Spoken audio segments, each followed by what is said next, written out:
제가 3년 전에 이 교회에 와서 수요 강단에 서서 설교를 한 적이 있는데 다시 이렇게 이 강단에 서게 돼서 정말 기쁘고 영광스럽습니다.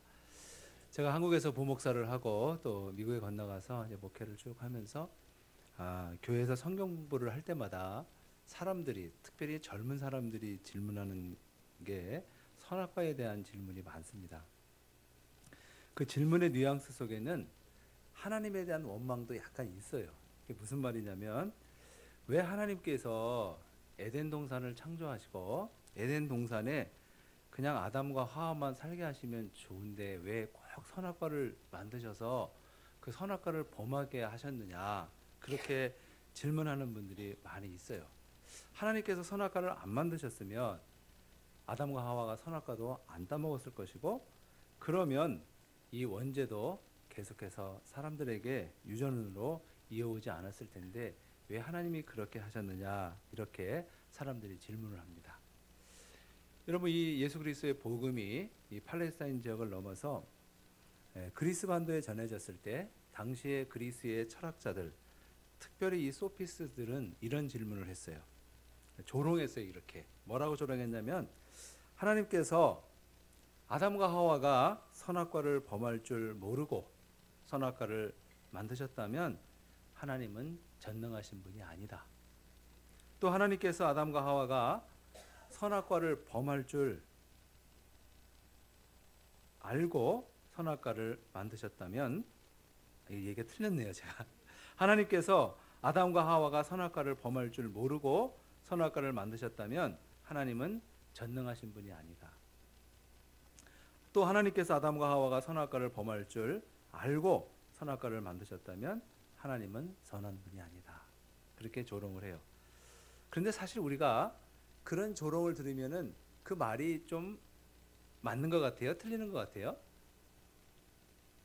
젊은 사람들은 그 말을 하면 좀 맞는 것 같다 그래요. 이해가 되잖아요. 그죠? 선악과를 범할 줄 모르고 선악과를 만드셨다면 전능하신 분이 아니고, 범할 줄 알고도 만드셨다면 선한 분이 아니라는 거예요. 말이 되는 얘기예요. 그죠? 근데 우리는 왜 그거에 대해서 그게 아니다, 그게 틀렸다, 잘못됐다, 이렇게 말하지 못하는 이유가 있는데, 그것은 우리가 선악과를 좀 동화처럼 이해하는 성향이 있기 때문에 그래요.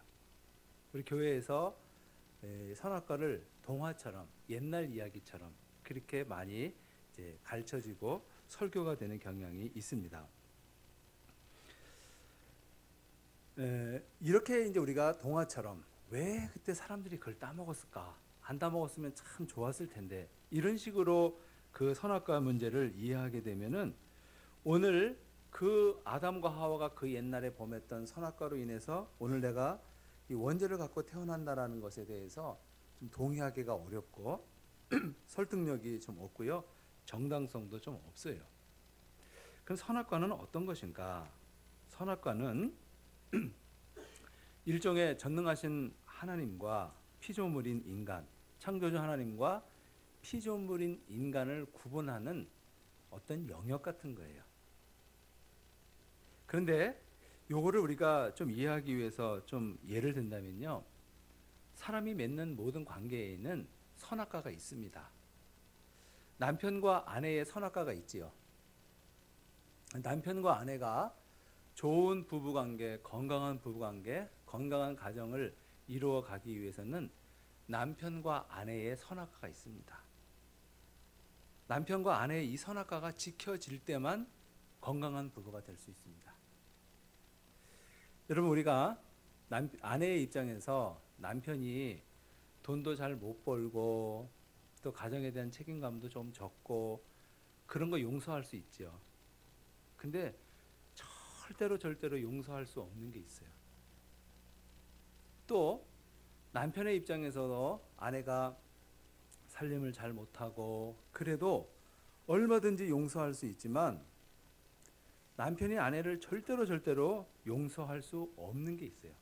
그게 뭐냐면, 나 외에 다른 남자, 나 외에 다른 여자를 만나는 건 용서가 안 되는 거죠.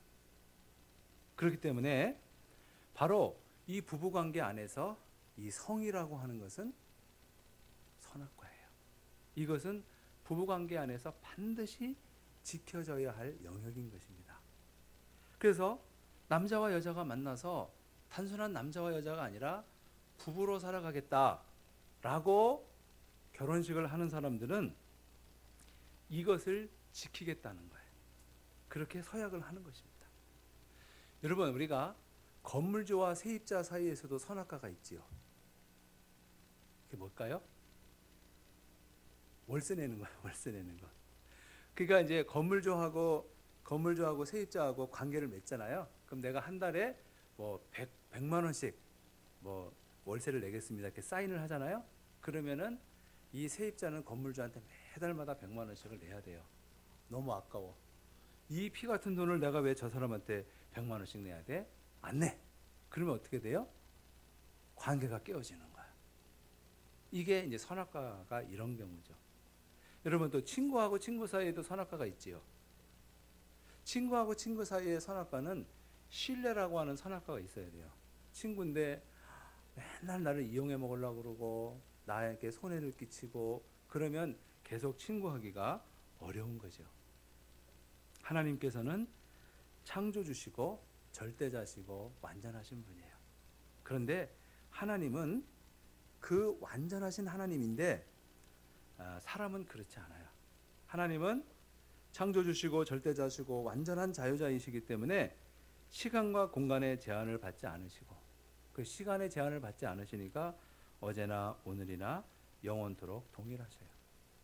공간의 제한을 받지 않으시니까 서울에도 계실 수 있고 동시에 뉴욕에도 계실 수 있고 동시에 아프리카에도 계실 수 있어요.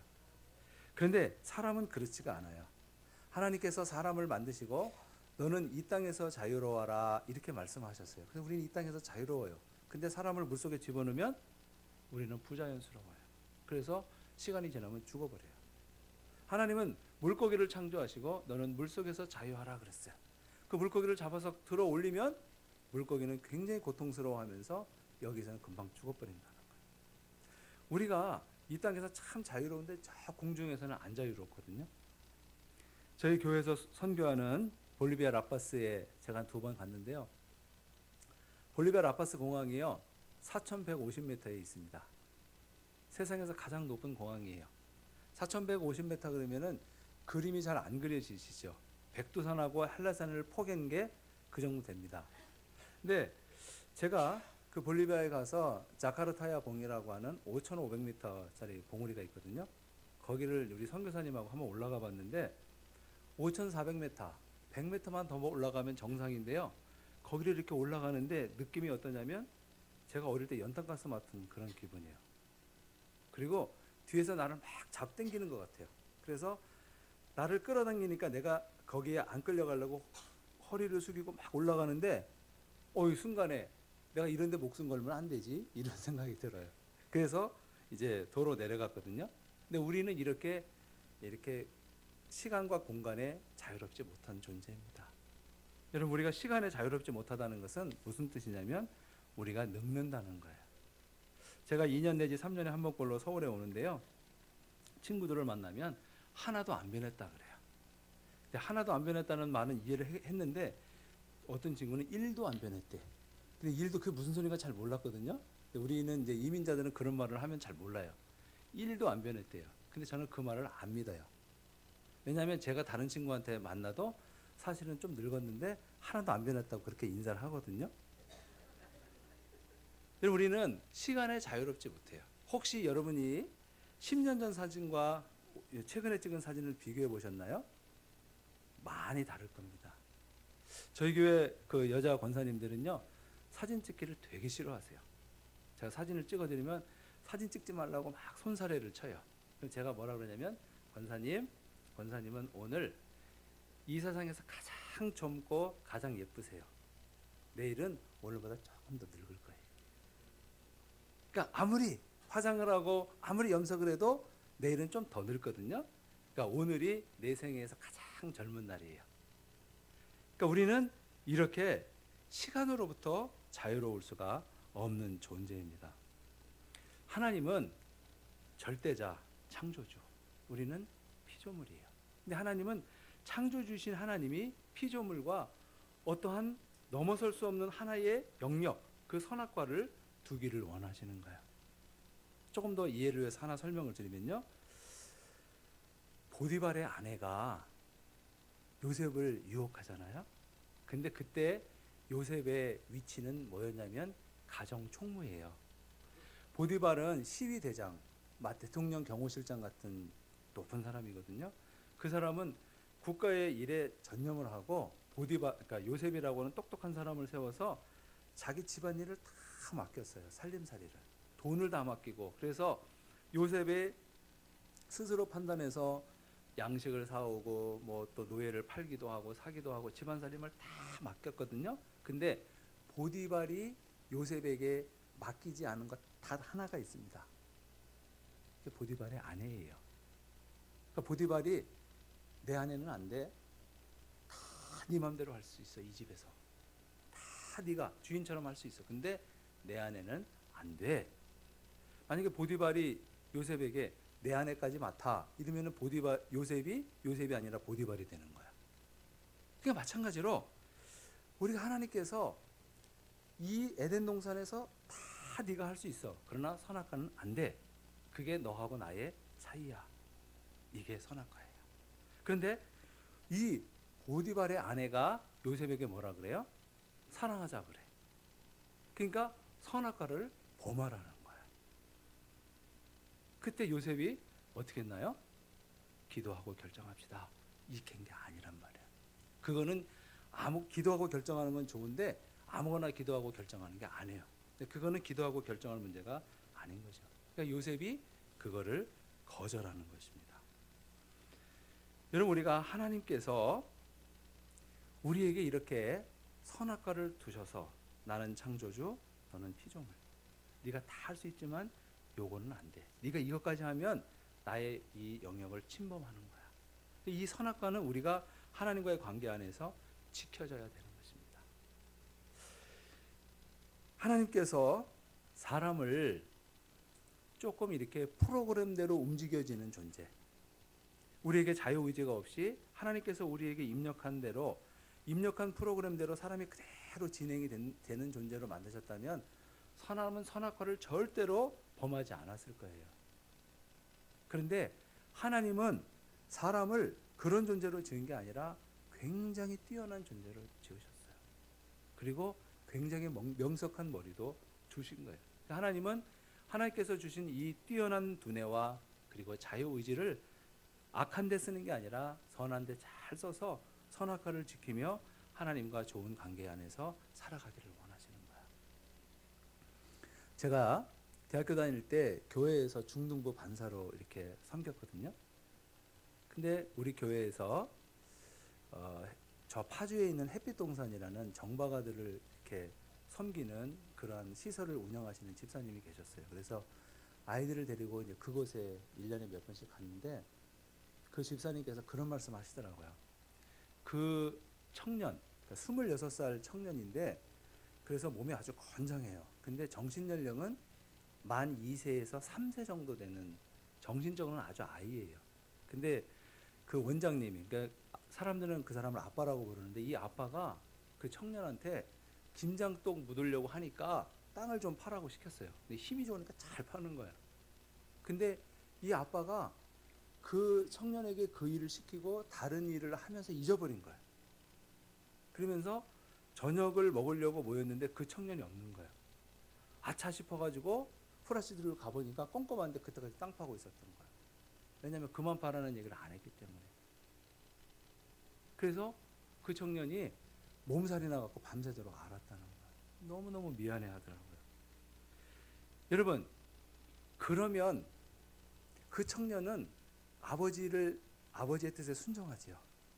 만약에 우리 여러분의 자녀 중에서 그렇게 약간 좀 미숙해서 엄마 아빠의 말에 절대 순종할 수 있는 그런 아이가 있다면 엄마 아빠의 마음이 좋을까요? 나쁠까요? 마음이 무겁겠죠?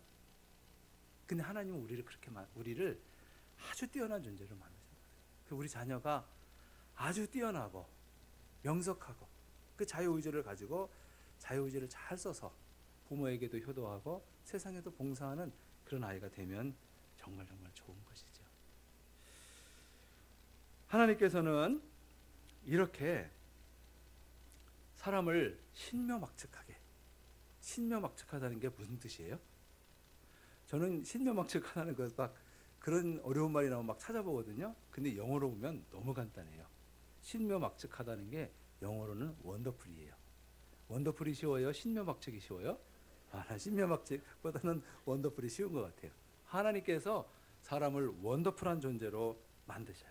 그래서 우리를 원더풀한 존재로, 지능도 좋고 자유의지를 가지고 잘 판단해서 무엇이 선인지 악인지를 판단하면서 그렇게 살아가기를 원하시는 거예요.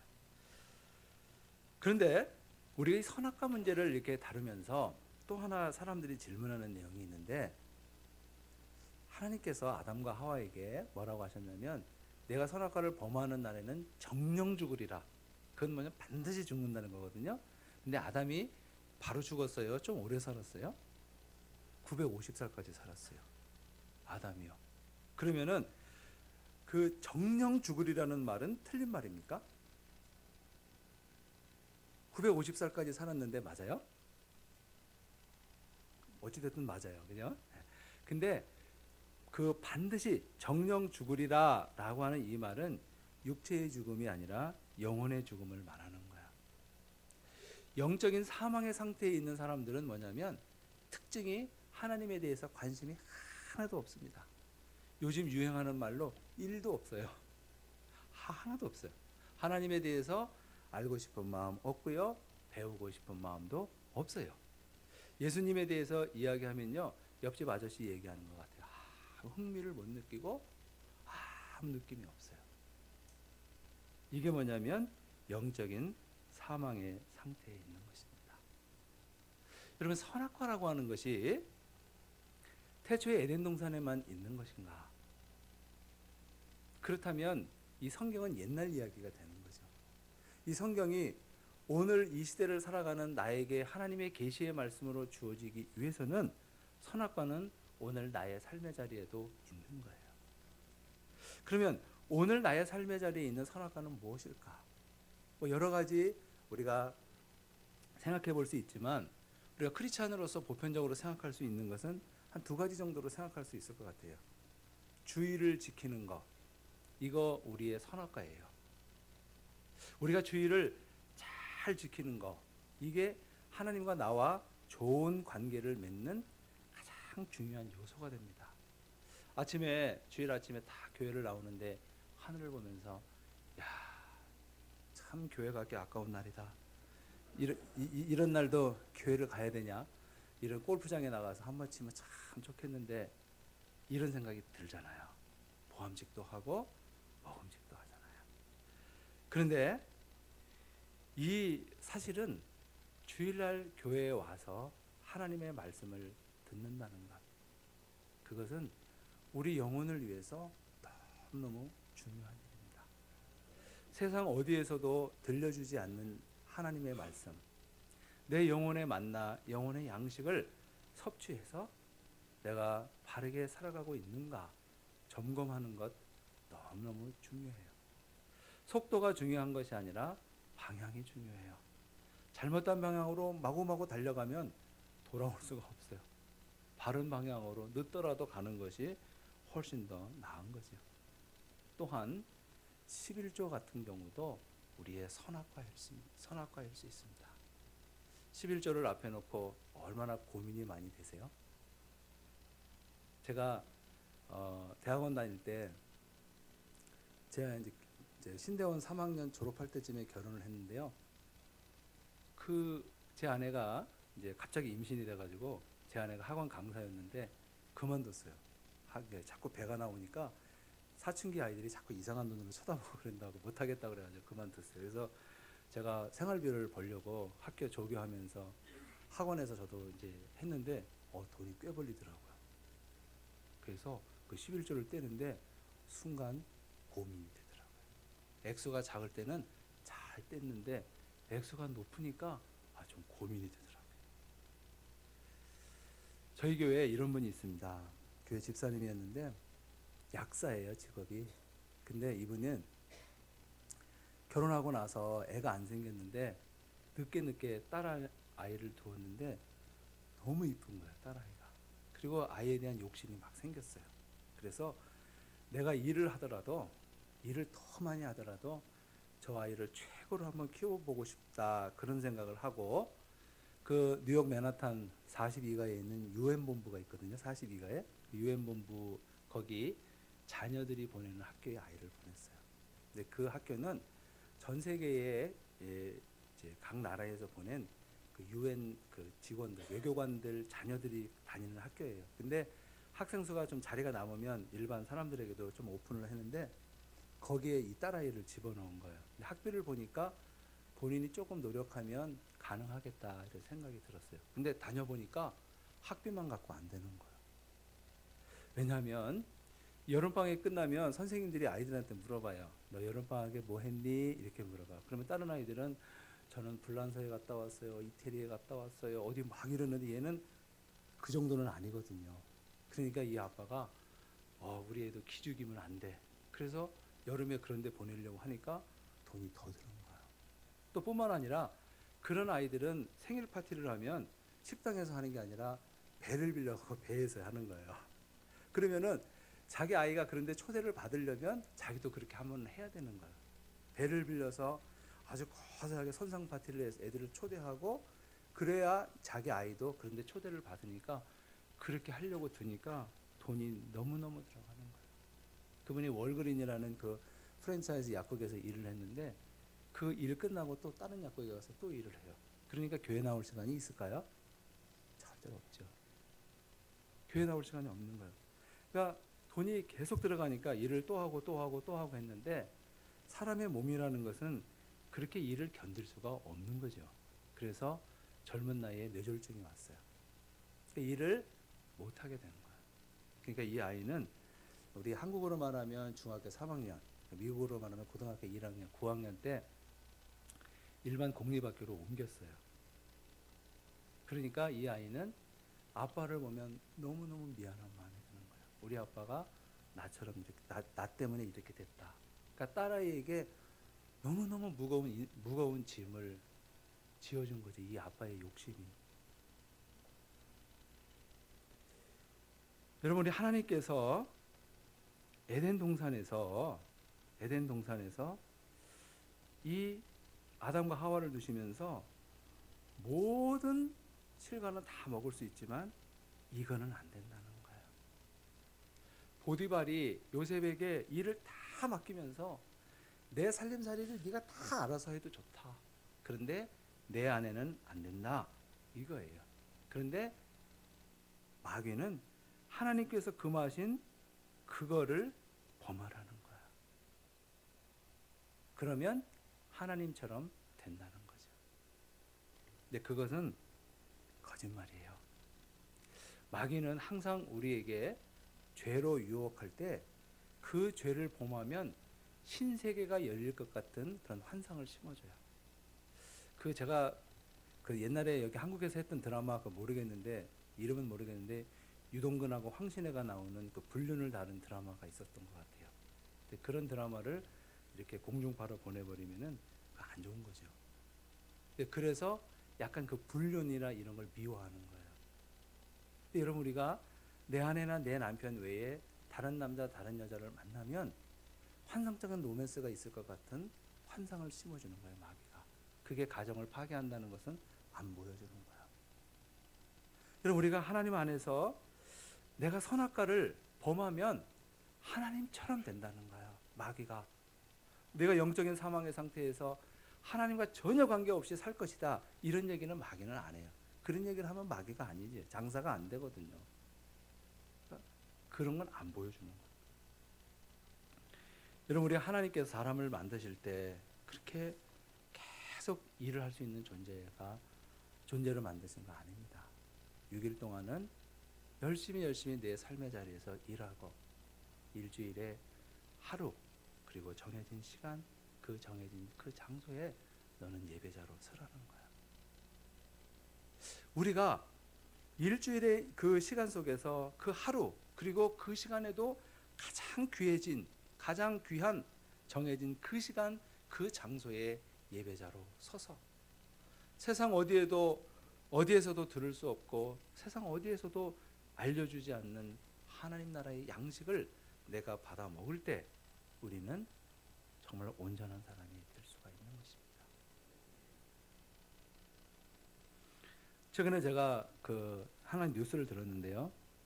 스티븐 코비라고 하는 사람이 파산했다는 말을 듣고 저도 충격이더라고요. 스티븐 코비를 아시나요? 제가 16년 전에 한국 떠났는데요. 제가 한국 떠날 때 스티븐 코비의 성공하는 사람들의 7가지 습관이라는 그 책이 베스트셀러였습니다. 그리고 스티븐 코비가 한국에 와서 유명한 CEO들을 모아놓고 엄청난 고가의 세미나도 열기도 하고 그랬었어요. 근데 그 성공하는 사람들의 7가지 습관이라는 그 책의 저자였던 스티븐 코비가 파산했다는 거예요. 그래서 기자가 물었어요. 아니 어떻게 다른 사람도 아니고 당신 같은 사람이 파산할 수 있습니까? 그랬더니 스티븐 코비가 뭐라 그랬냐면 제가 성공하는 사람들의 7가지 습관처럼 살지 않았기 때문입니다. 그랬다는 거예요. 여러분 내가 살이 좀 빠지고 몸매가 아름다워지기를 원하시잖아요. 그러면은 에어로빅 하는 그 테이블 보면 살이 빠지나요? 그 사람만 빠지는 거야. 나는 안 빠지는 거야. 그러니까 운동 열심히 하는 사람 그 테이프 보면 그 사람만 빠지면 나는 안 빠지는 거거든요. 내가 해야 빠지는 거야. 여러분 우리가 선악과를 내가 지켜야 되는 거 너무 당연하지. 내가 남편과 아내로서 부부 사이의 선악과를 지켜서 건강한 부부가 되고 건강한 가정을 만들어야지. 머리로는 알고 있는데 실제로 그 선악과를 지키지 않는다면 건강한 가정은 이루어지지 않습니다. 우리가 하나님과의 관계 안에서도 마찬가지죠. 선악과를 내가 지켜갈 때 하나님과 나 사이에 건강한 관계가 만들어지게 되는 것입니다. 여러분 우리가 하나님을 떠난 인간을 뭐라고 표현하냐면 키엘케고르는 삼중적 소외를 겪는다 그래요. 삼중적 소외라는 것은 뭐냐면 하나님과 나 사이에 하나님과 나와의 관계가 파괴되는 거예요. 내가 하나님을 모르게 되는 거예요. 그러니까 하나님과 내가 관계가 파괴된 사람은 반드시 이웃과의 관계가 건강하지 못합니다. 여러분 이웃이라고 하면 옆집 아저씨가 아니라 이웃은 나 빼고 다 이웃, 딴 사람은 다 이웃이에요. 아내도 남편도 자식도 다 이웃이라고.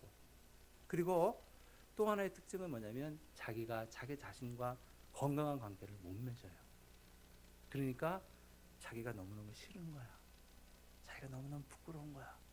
그래서 다른 사람을 보면 다 행복한 것 같은데 나만 불행해 보이는 거야. 이게 뭐냐면 하나님을 떠난 인간이 겪는 삼중적 소외라 그래요. 여러분 행복은 어디 있습니까? 내 마음속에 있습니다. 그냥 그거는 추상적인 얘기죠. 마음이 어디 있어요? 행복은 관계 안에 있습니다. 내가 남편과의 관계가 좋으면 행복하죠.